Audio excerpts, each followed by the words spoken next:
Hi అండి, ఇదైతే బయట నుంచి తీసుకున్న ఫ్రైడ్ రైస్ అండి. చికెన్ ఫ్రైడ్ రైస్ చేయండి అంటే ఈ విధంగా చేశారు.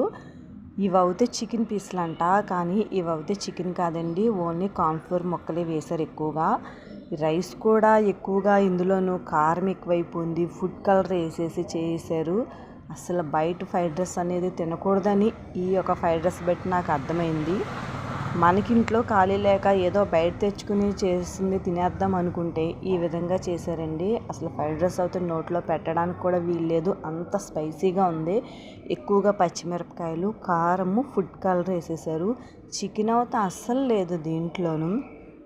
అసలు బయట ఏ విధంగా అంటే అమౌంట్ లాస్ పోతున్నాం, కానీ మంచి ఫుడ్ అయితే దొరకట్లేదు. నేను వెంటనే మళ్ళా రోజు సరే ఇంట్లో చేసుకుందాం ఎలా ఉంటుందని నేను వెంటనే మష్రూము, ఎగ్గు, కొన్ని వెజిటేబుల్స్తో కలిపి ఈ విధంగా చేసుకున్నానండి. చాలా బాగా వచ్చింది.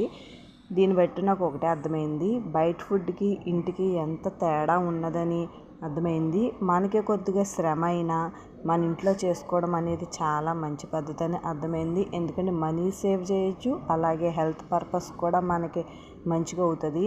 బయట తీసుకోవడం వల్ల డబ్బులు పోతాయి, మన ఆరోగ్యము కోల్పోతామండి. చాలా దారుణంగా చేస్తున్నారు.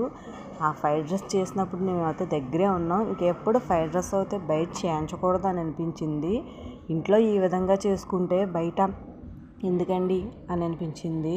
అయ్య బాబోయ్, బయట చాలా దారుణంగా చేస్తున్నారండి. మేము చేసుకున్న ఫ్రైడ్ రైస్ అయితే చాలా బాగుందండి. కొంచెం వెజిటేబుల్స్ అలాగే మష్రూమ్స్ వేసుకొని చాలా చాలా బాగా వచ్చింది. మేము ఈ విధంగా అయితే చేసుకొని తిన్నామండి. ఓకే అండి, బాయ్.